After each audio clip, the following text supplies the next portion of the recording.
Bismillahirrahmanirrahim and Assalamu alaikum dear students. Hopefully all of you are fine and doing well. I am Dr. Zunaira Khurram, your biology teacher from Behriya Model School, PND Maripur. Today is our lecture number 9 and we are going to start chapter number 4 from your biology textbook. Name is Virus, Bacteria and Cyanobacteria. And the topic of my today lecture is virus, characteristics, structure and diseases. So let's go to start the lecture. What is virus? Virus is derived from the Latin word virons. That's meaning is poison. Viruses are non-cellular, microscopic infectious agents that can only replicate inside a host.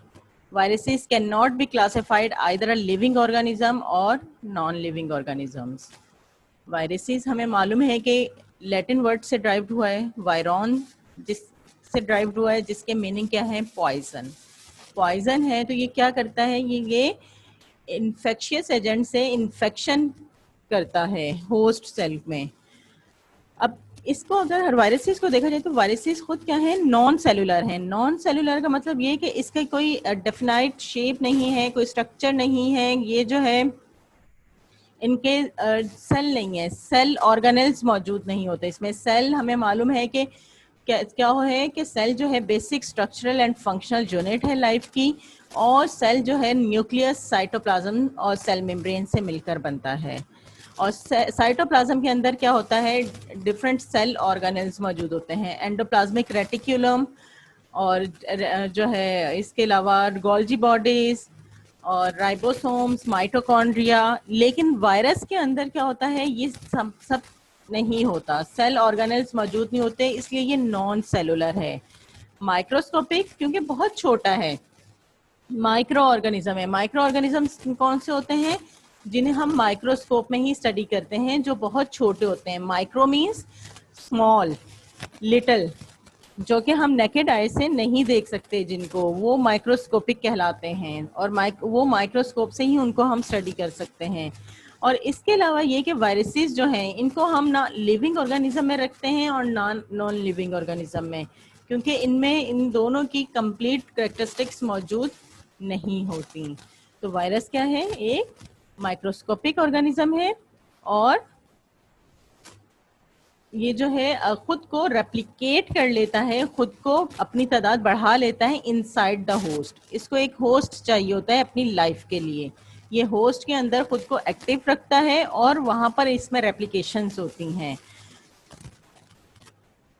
तो ये है viruses. Viruses क्या है? Non cellular microscopic infectious agents हैं. Non cellular microscopic infectious agents हैं जो कि खुद को रेप्लिकेट करते हैं इनसाइड द होस्ट सेल.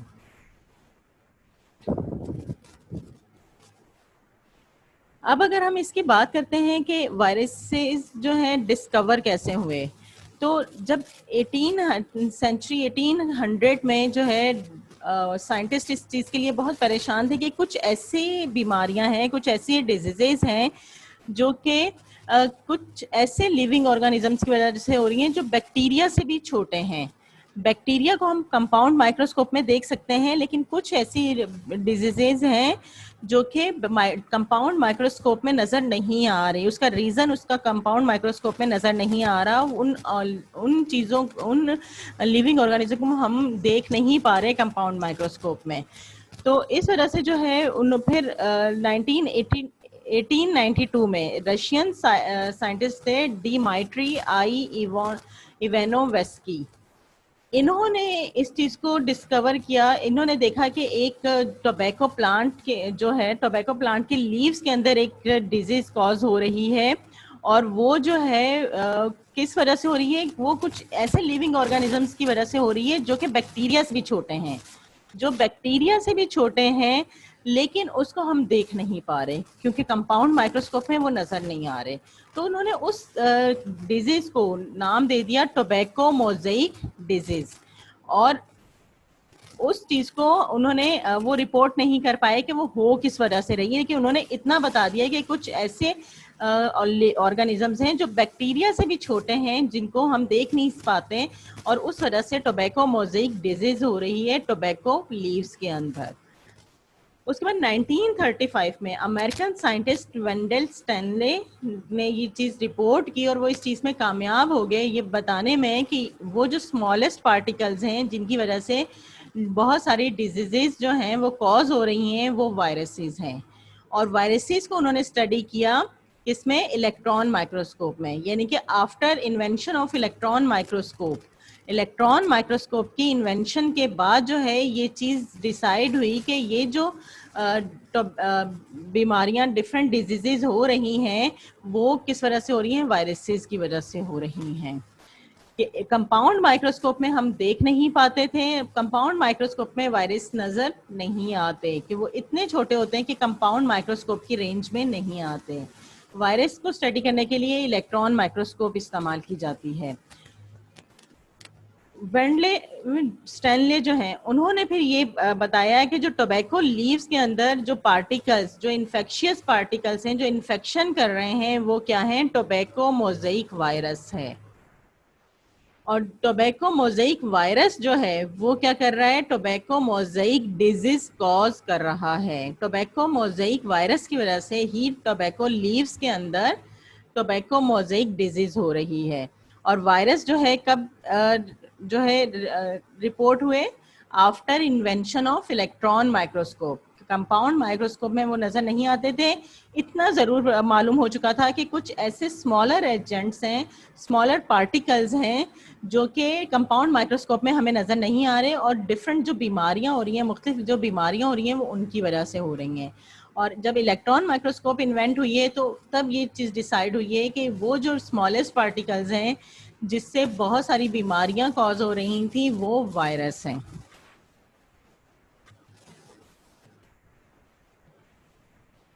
उसके बाद अगर हम इसके करैक्टरिस्टिक्स देखते हैं कि वायरस के करैक्टरिस्टिक्स क्या हैं, ये एक ऑब्लिगेट पैरासाइट है।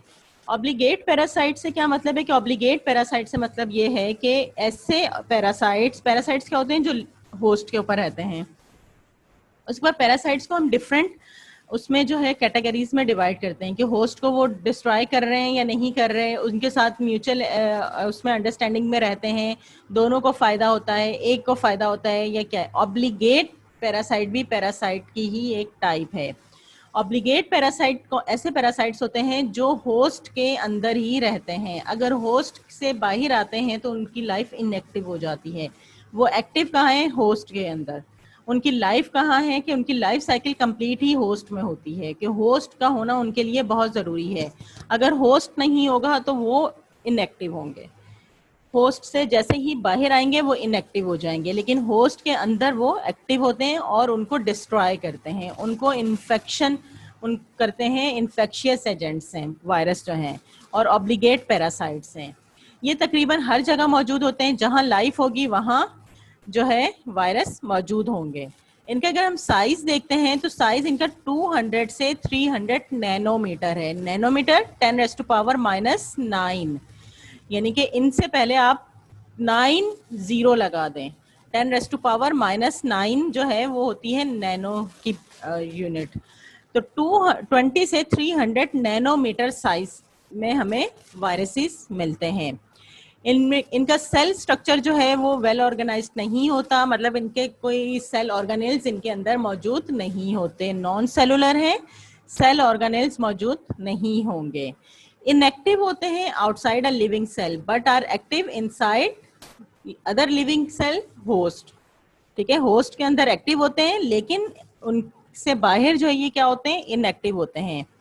रिप्रोड्यूस बाय रेप्लिकेशन, कि ये इनमें रिप्रोडक्शन कैसे होती है? ये खुद को रेप्लिकेट कर लेते हैं, लेकिन रेप्लिकेट जो करते हैं, जो ये रेप्लिकेशन होती है, ये सिर्फ इनसाइड द होस्ट होती है। ये जब होस्ट के अंदर होते हैं तो इनमें रेप्लिकेशन होती है, लेकिन जैसे ही ये होस्ट से बाहर आते हैं तो ये इनएक्टिव हो जाते हैं, इनकी लाइफ खत्म हो जाती है, और फिर जैसे इनको होस्ट मिलता है तो ये दोबारा से एक्टिव हो जाते हैं। ये रिप्रोड्यूस करते हैं कहाँ पर? होस्ट के अंदर बाय रेप्लिकेशन। और रेप्लिकेशन के लिए भी और इसके अलावा जो है ये अपनी प्रोटीन बनाने के लिए भी, इनमें प्रोटीन इनके अंदर जो है एक या दो स्ट्रैंड्स मौजूद होते हैं किस चीज़ के, आरएनए और डीएनए के। आरएनए और डीएनए मौजूद होता है और उसकी जो प्रोटीन बनती है, और इसके अलावा जो ये खुद को रेप्लिकेट कर रहे होते हैं, खुद को इनमें जो रिप्रोडक्शन होती है, ये दोनों जो हैं ये जो प्रोटीन्स बनाते हैं ये कहाँ से बनाते हैं, ये खुद तो नहीं करते ये, बल्कि जो होस्ट होता है उसके जो है एंजाइम्स जो हैं उसको इस्तेमाल करते हैं।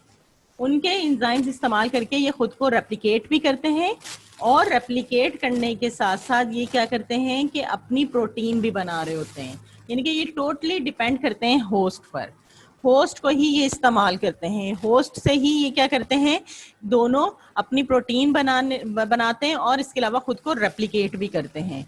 तो दोनों के लिए जो है ये क्या कर रहे हैं कि होस्ट के जो एंजाइम्स हैं उनको इस्तेमाल कर रहे हैं। इसके अलावा ये जो है कंप्लीटली क्या करते हैं कि वायरसेस डिस्ट्रॉइंग द सेल इन विच दे अकर, ये जिस सेल के अंदर मौजूद होते हैं उसको कंप्लीटली डिस्ट्रॉय कर देते हैं, उसको ख़त्म कर देते हैं। वायरसेस जो हैं ये क्या हैं, ऑब्लिगेट पैरासाइट्स हैं, साइज इनका 20 से 300 नैनोमीटर है, वेल ऑर्गेनाइज स्ट्रक्चर मौजूद नहीं होता, एक्टिव होते हैं ये होस्ट के अंदर और आउटसाइड द होस्ट ये इनएक्टिव हो जाते हैं। होस्ट के अंदर ही ये खुद को रिप्रोड्यूस करते हैं बाय रेप्लिकेशन, रेप्लिकेट करते हैं, रिपीट होते हैं, ठीक है। और ये रेप्लिकेशन के लिए भी और प्रोटीन सिंथेसिस के लिए भी क्या करते हैं, होस्ट के ही एंजाइम्स को इस्तेमाल कर रहे होते हैं, होस्ट के एंजाइम्स को इस्तेमाल करते हैं और कंप्लीटली डिस्ट्रॉय कर देते हैं उस सेल को जिस सेल में ये रहते हैं। अब अगर हम इसके स्ट्रक्चर की बात करते हैं, इसका स्ट्रक्चर देखते हैं, तो इसके डिफरेंट हमें शेप्स मिलती हैं और डिफरेंट साइजेस मिलते हैं। 20 से 300 नैनोमीटर तक इसके साइजेस हैं, तो डिफरेंट साइजेस मिलते हैं और शेप्स भी अलग होती हैं इनकी। इसका structure of viruses, shape and size की बात हो गई कि इसके डिफरेंट साइजेस होते हैं, डिफरेंट शेप्स होती हैं। और इसका अगर हम स्ट्रक्चर देखते हैं तो इसका ये जो हेड रीजन है, हेड रीजन जो ये बनता है ये कैप्सिड से बनता है। इसमें ये क्या है, न्यूक्लिक एसिड मौजूद होता है। न्यूक्लिक एसिड क्या है, आरएनए डीएनए के स्ट्रैंड्स हैं, जेनेटिक मटेरियल है, ओके, जेनेटिक मटेरियल है, न्यूक्लिक एसिड है। और ये न्यूक्लिक एसिड जो है कवर में कवर्ड होता है, और ये जो कवर होता है ये कहलाता है कैप्सिड। कैप्सिड जो है इसके अंदर न्यूक्लिक एसिड मौजूद होता है और ये वायरस का हेड रीजन बनाता है। उसके बाद ये एक रॉड लाइक स्ट्रक्चर होता है और इसके ऊपर शील्ड जो है वो मौजूद होती है, और ये जो शील्ड होती है ये होस्ट के अंदर चली जाती है। एक एनवेलप होता है जो कि एनवेलप क्या करता है, पूरी बॉडी को इसके कवर रखता है। उसके बाद इसका जो टेल रीजन अगर हम देखते हैं, ये जो इसके फिलामेंटस हैं, फिलामेंटस या फिर टेल जो है ये किस लिए होती हैं, ये थ्रेड लाइक स्ट्रक्चर होते हैं, फिलामेंट्स होते हैं, टेल फाइबर्स होते हैं, और ये जो है होस्ट के साथ अटैच हो जाते हैं और इन टेल फाइबर्स के जरिए ही ये क्या करता है, अपना न्यूक्लिक एसिड जो है वो ट्रांसफर कर देता है टेल फाइबर्स में, टेल फाइबर्स के जरिए होस्ट में। न्यूक्लिक एसिड जो है ये अपना कैसे ट्रांसफर करता है होस्ट में, इन फाइबर से, फिलामेंट्स के जरिए। इन फिलामेंट्स के जरिए क्या होता है, इनका न्यूक्लिक एसिड होस्ट में ट्रांसफर हो जाता है।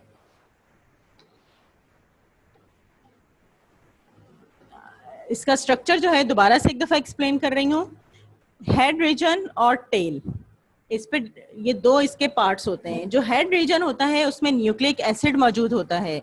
न्यूक्लिक एसिड क्या है, आरएनए और डीएनए, ठीक है। और ये जो न्यूक्लिक एसिड होता है ये कवर होता है कैप्सिड के जरिए, ये इसका हेड रीजन है। जो टेल रीजन स्टार्ट होता है इसमें एक रॉड लाइक स्ट्रक्चर होता है, रॉड होती है और उसको कवर किए हुए होती है शील्ड, और इसी से न्यूक्लिक एसिड जो है ट्रांसफर होता है, टेल फाइबर्स में आता है, फिलामेंट्स में आता है। फिलामेंट्स क्या हैं, थ्रेड लाइक स्ट्रक्चर हैं जो कि ये अटैच हो जाते हैं होस्ट के साथ, और जो न्यूक्लिक एसिड है, न्यूक्लिक एसिड इन्हीं फाइबर्स के जरिए होस्ट में ट्रांसफर हो जाता है और फिर होस्ट को डिस्ट्रॉय करता है।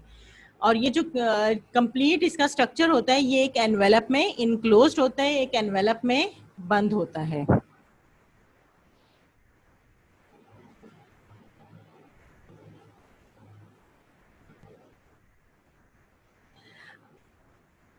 अब अगर हम वायरस के टाइप्स पर आ जाते हैं कि कितने टाइप्स के वायरसेस होते हैं, तो होस्ट की बेस पर, यानी कि जिस ऑर्गेनिज्म के ऊपर ये रह रहा है उसकी बेस पर हम इसको 3 टाइप्स में डिवाइड करते हैं on the basis of host. Animal virus कौन सा होगा? जो कि कहाँ रह रहा है, विच infect the animals, in fact animals के ऊपर रह रहा है और एनिमल्स को इन्फेक्ट कर रहा है। प्लांट वायरस जो है वो कहाँ होगा? जो प्लांट्स को इन्फेक्ट करेगा। बैक्टीरियोफेज बैक्टीरिया को इन्फेक्ट करेगा, बैक्टीरिया के ऊपर होता है। वायरस को हम 3 कैटेगरीज में डिवाइड करते हैं, 3 टाइप्स में डिवाइड करते हैं on the basis of host, कि उनका होस्ट कौन है। अगर एनिमल होस्ट है, उसका एनिमल्स इन्फेक्ट हो रहे हैं, एनिमल्स को वो इन्फेक्ट कर रहा है, तो एनिमल वायरस है। अगर प्लांट उसका होस्ट है, प्लांट को वो इन्फेक्ट कर रहा है, तो प्लांट वायरस है। और अगर वो बैक्टीरिया को इन्फेक्ट कर रहा है तो बैक्टीरियोफेज है। अब वायरसेस जो हैं उन वो शुरू में हमने बात की थी कि उसको हम ना लिविंग में रखते हैं और नॉन लिविंग में, कि वो जो कैटेगराइज होता है वो लिविंग और नॉन लिविंग दोनों में नहीं होता। इसीलिए वायरसेस को हम अलग ग्रुप में भी रखते हैं, जो कि प्रोटोटेस्टा है। हमने जब किंगडम्स किए हैं लास्ट क्लास में, तो हमने उसमें देखा है कि तमाम ऐसे ऑर्गेनिजम्स जो कि ना लिविंग में आते हैं ना नॉन लिविंग में आते हैं, जिनमें दोनों की कैरेक्टरिस्टिक्स मौजूद होती हैं, उनको हम ग्रुप किंगडम प्रोटोटेस्टा में रखते हैं। मशरूम को भी हम यही रखते हैं और यीस्ट को भी। तो इसके जो लिविंग कैरेक्टरिस्टिक्स, इसमें लिविंग और नॉन लिविंग दोनों जो हैं, दोनों करेक्टर्स मौजूद होते हैं। लिविंग करेक्टरिस्टिक्स इसके क्या है? They can multiply with in host cell. Host cell के अंदर ये क्या करता है? मल्टीप्लाई कर लेता है, खुद को रेप्लिकेट कर लेता है। और मल्टीप्लिकेशन की जो एबिलिटी है वो सिर्फ लिविंग ऑर्गेनिज्म के अंदर होती है। नॉन लिविंग को कभी हमने मल्टीप्लाई होते हुए नहीं देखा, उनको रेप्लिकेट होते हुए नहीं देखा। कभी आपने ये देखा है कि एक चेयर से 2 चेयर्स बन जाए या एक ग्लास से 2 ग्लास बन जाए? ऐसा नहीं होता। सिर्फ लिविंग ऑर्गेनिजम्स जो हैं वो खुद को रेप्लिकेट करते हैं, खुद को मल्टीप्लाई करते हैं। तो ये खुद को मल्टीप्लाई कर सकता है, लेकिन कहाँ पर? सिर्फ होस्ट सेल में। तो इसलिए ये इसमें लिविंग ऑर्गेनिज्म की कैरेक्टरिस्टिक मौजूद है। इसमें जेनेटिक मटेरियल मौजूद है, डीएनए आरएनए स्ट्रैंड्स मौजूद हैं। और हमें पता है कि डीएनए और आरएनए क्या है? कैरेक्टरिस्टिक्स शो करते हैं। जेनेटिक उनका मटेरियल होता है लिविंग ऑर्गेनिज्म का, और ये लिविंग ऑर्गेनिज्म की कैरेक्टरिस्टिक्स हैं कि उसमें डीएनए मौजूद होता है। डीएनए प्रोटीन है, प्रोटीन जो है वो क्या करती है? कैरेक्टरिस्टिक्स बताती है किसी भी लिविंग ऑर्गेनिज्म की जो कैरेक्टरिस्टिक्स होती हैं। तो इसके अंदर भी जेनेटिक मटेरियल मौजूद होता है, और इसलिए ये क्या है? लिविंग ऑर्गेनिज्म है।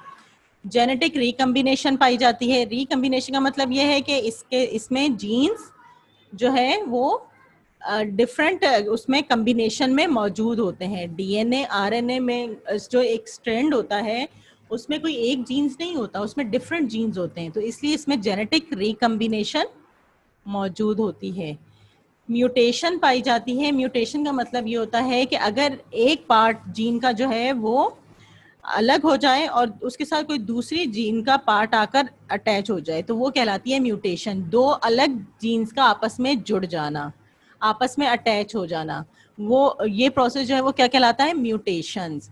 और इसके अंदर भी म्यूटेशन होती है जब ये जो कि ये होस्ट सेल के अंदर शो करता है। होस्ट सेल की जो एंजाइम यूज करता है और अपनी प्रोटीन सिंथेसिस करता है, प्रोटीन बना रहा होता है।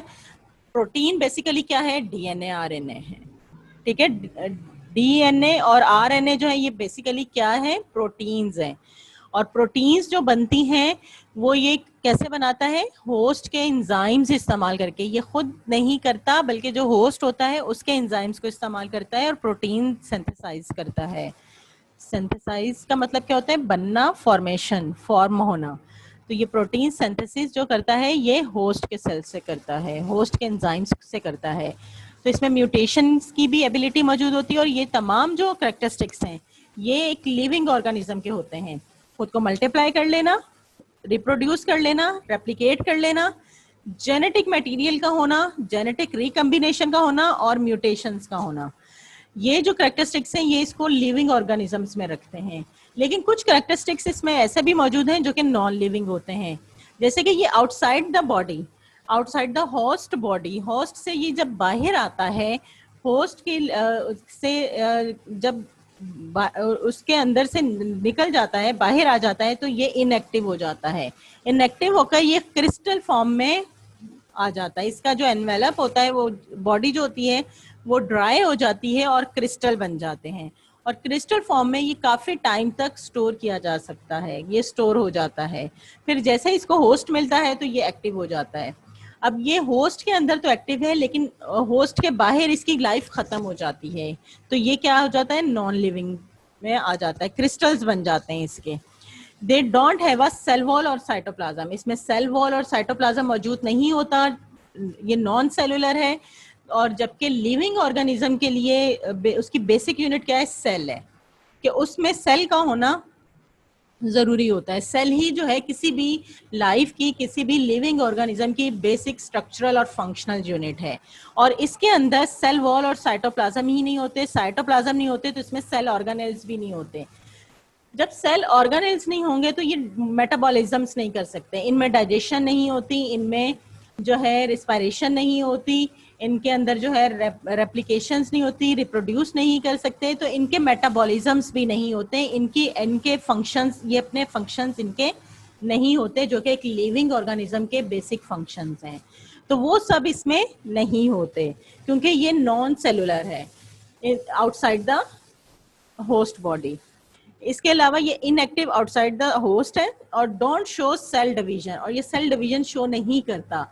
ये सिर्फ होस्ट के अंदर जब होता है तो उसके एंजाइम को इस्तेमाल करके रेप्लिकेट हो रहा होता है, अपनी तादाद बढ़ा रहा होता है सिर्फ होस्ट के अंदर, लेकिन होस्ट के बाहर ये इसमें कोई सेल डिवीजन, इसमें कोई जो है रेप्लिकेशन शो नहीं होती।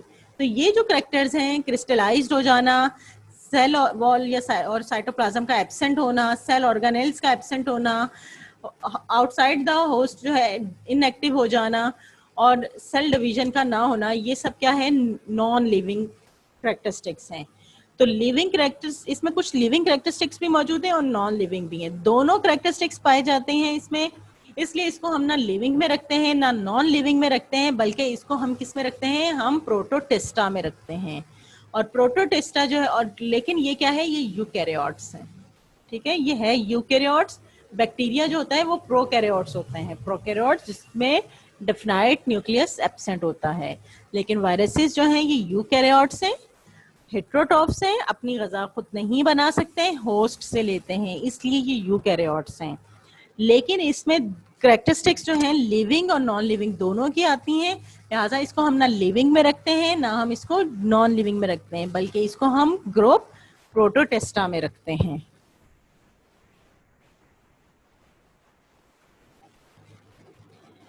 अब आ जाए वायरल डिजीजेस के पर।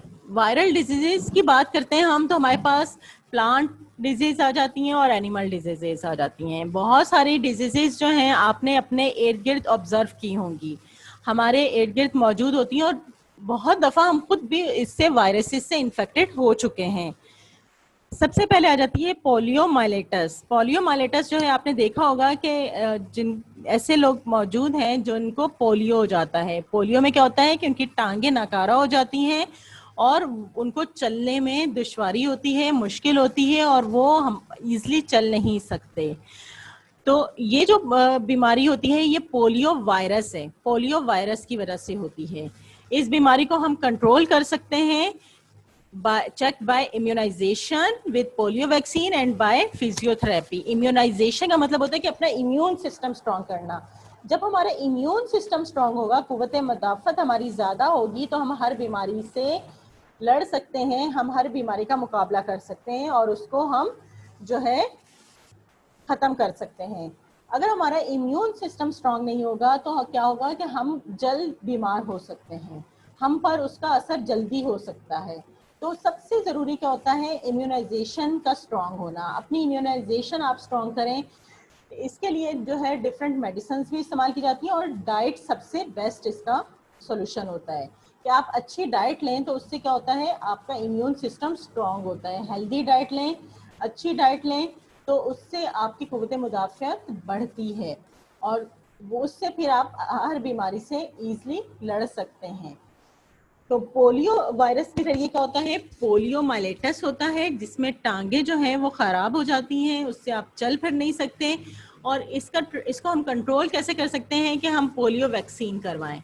बचपन से ही हम बच्चों में पोलियो वैक्सीन करवाएं ताकि पोलियो वायरस उसको अटैक ना कर सके, क्योंकि एक दफ़ा अगर पोलियो वायरस का अटैक हो जाता है, टांगे जो वो ख़राब कर देता है, तो फिर पूरी ज़िंदगी आप उसको सही नहीं कर सकते। फिजियोथेरेपी से किसी हद तक बेहतरी लाई जा सकती है, लेकिन मुकम्मल सही नहीं हो सकती।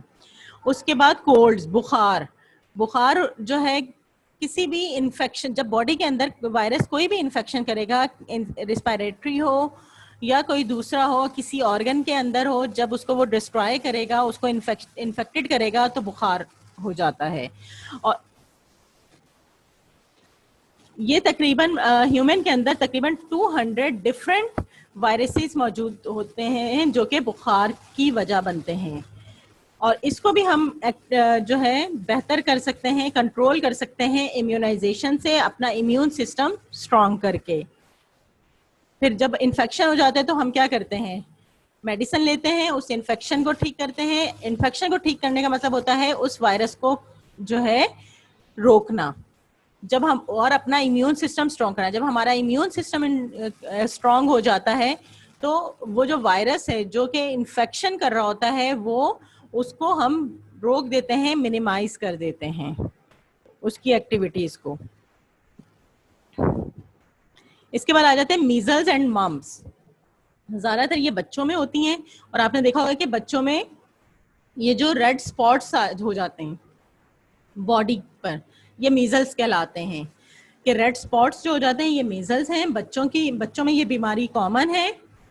इसके अलावा ये माम्स क्या होते हैं, ये जो कान के पास इस एरिया में, फेस की इस साइड पर ये जो स्वेलिंग हो जाती है, ये मम्स कहलाती है। मम्स, और ये जो है मीजल्स और मम्स, इसको भी हम जो है कंट्रोल कर सकते हैं बाय वैक्सीनेशन। वैक्सीनेशन आती है MMR, जो कि सजेस्ट की जाती है कि बच्चों को 5 ईयर की एज में, 15 मंथ से 5 ईयर की एज के दौरान जो है ये वैक्सीन करवा ली जाए, तो मम्स और मीजल्स की बीमारियों से हम अपने बच्चों को बचा सकते हैं, उन्हें कम कर सकते हैं, उस वायरस को हम बच्चों में किल कर सकते हैं जो मीजल्स और मम्स जो है कॉज करता है बच्चों में।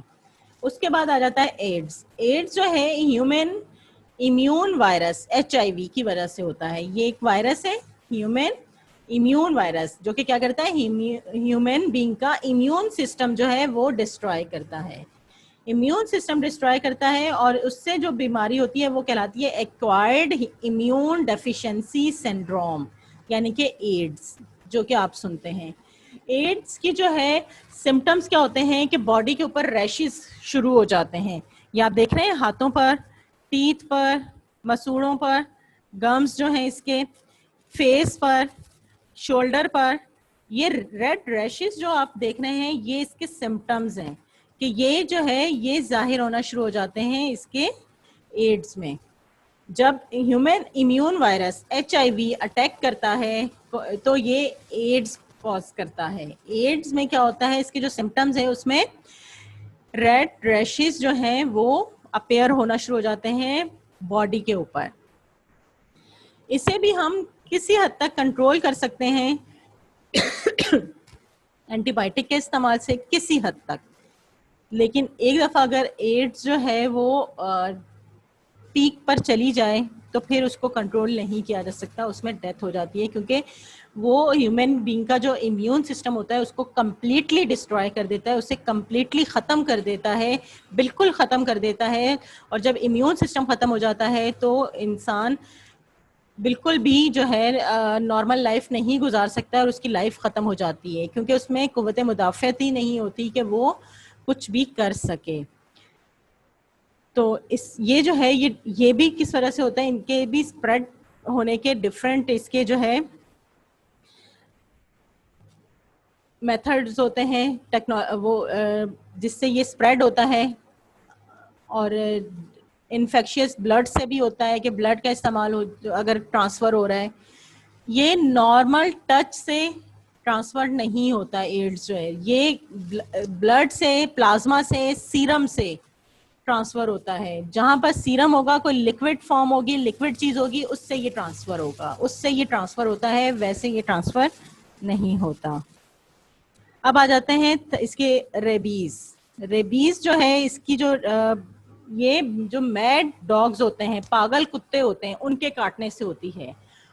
और ये जो मौजूद होती है ये इसके स्लाइवा में मौजूद होती है। रेबीज का जो वायरस है,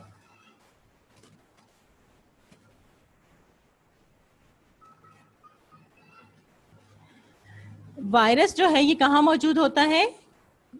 इसके स्लाइवा में। और जब ये किसी भी ह्यूमन बीइंग को बाइट कर लेता है, काटता है, तो वो अपना स्लाइवा क्या करता है, वहां पर जो है उसको लग जाता है। और जब वायरस जो ट्रांसफर हो रहा है वो किससे हो रहा है? किसी भी लिक्विड फॉर्म से, कि जो भी लिक्विड फॉर्म होगी उससे जो है ये क्या होता है, वायरस इन्फेक्टेड ट्रांसफर होता है। तो ये जब बाइट करता है तो स्लाइवा जो है, स्लाइवा क्या होता है, उसको उसके जरिए ये जो है ह्यूमन बीइंग में ट्रांसफर हो जाता है। और इसको भी जो है हम कंट्रोल कर सकते हैं बाय वैक्सीनेशन के फिर वैक्सीन की जाती है, इंजेक्शन लगते हैं, और उससे क्या होता है, ये इसको हम कंट्रोल कर लेते हैं, ये बच जाते हैं। वरना ये वायरस इतनी तेजी से जो है डिस्ट्रॉय करता है उसको, बॉडी को, कि उससे भी डेथ हो सकती है। जैसे कि अभी पिछले दिनों ही आपने सुना होगा न्यूज़ में कि सिंध में एक बच्चे की डेथ हो गई एक कुत्ते के काटने से ही। तो ये वायरस भी बहुत डेंजरस होता है, लेकिन इसको फौरन इसकी वैक्सीनेशन करके इंजेक्शन लगवाई जाए, वैक्सीनेशन की जाए, तो ये इससे हम खुद को बचा सकते हैं इस वायरस से। और ये ट्रांसफर कहाँ से होता है? मैड डॉग्स के स्लाइवा से, कि उसके स्लाइवा में मौजूद होता है। और उसके बाद आ जाता है फ्लू। फ्लू भी आपने देखा है कि ये किसकी वजह से होता है? इन्फ्लुएंजा वायरस की वजह से होता है। वीकनेस होना, हेडेक होना, फीवर होना, कफ होना, मस्कुलर पेन जो होती है, इसके अलावा चेस्ट डिस्कम्फर्ट, यानी कि सीने में जलन होती है, बुखार होता है, खांसी होती है, वीकनेस फील करते हैं, मसल्स में पेन हो रहा होता है। तो ये सब जो है ये किसके सिम्टम्स हैं? फ्लू के। अमूमन अक्सर जो है आपने देखा है कि फ्लू नॉर्मली ह्यूमन बींग्स में हो जाता है। तो उसके लिए फिर हम क्या करते हैं? मेडिसिन इस्तेमाल करते हैं। मेडिसिन की वजह से हम क्या करते हैं? अपना इम्यून सिस्टम स्ट्रॉन्ग करते हैं, जो कि हमें इन्फ्लुएंजा वायरस से बचाता है। इन्फ्लुएंजा वायरस जो है ये क्या है? फ्लू का कॉज है।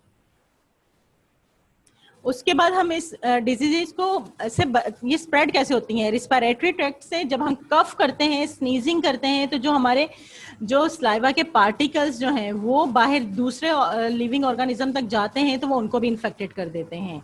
इसके अलावा कंटामिनेटेड फूड और वाटर से, कंटामिनेटेड फूड और वाटर से होती है। और इसके अलावा इन्फेक्टेड ब्लड जो ट्रांसफर किया जाता है उससे हो जाती हैं।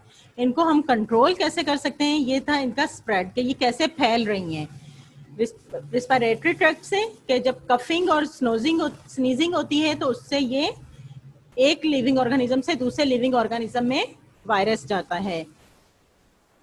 और कंटामिनेटेड फूड और वाटर से, इसके अलावा इन्फेक्टेड ब्लड और इंसेक्ट्स वगैरह के से, कि इंसेक्ट्स बाइट कर लें तो उससे भी ये स्प्रेड होती हैं। कंट्रोल क्या है? कि हम अपनी जो लिविंग कंडीशन है उसको हाइजेनिक रखें, उनको साफ सुथरा रखें, और उन तो हम वायरसेस से बच सकते हैं। इसके अलावा वैक्सीनेशंस, कि हम अपना इम्यून सिस्टम स्ट्रॉन्ग करें, वैक्सीनेशंस करवाई जाएं, तो उससे हम वायरसेस से बच सकते हैं। अब आ जाते हैं प्लांट डिजीजेस में।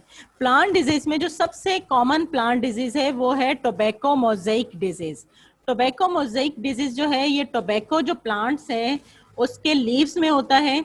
और इसमें क्या होता है कि येलो और लाइट ग्रीन कलर के पैचेस बन जाते हैं प्लांट के अंदर। और ये किस वजह से होता है? टोबैको मोज़ेक वायरस की वजह से।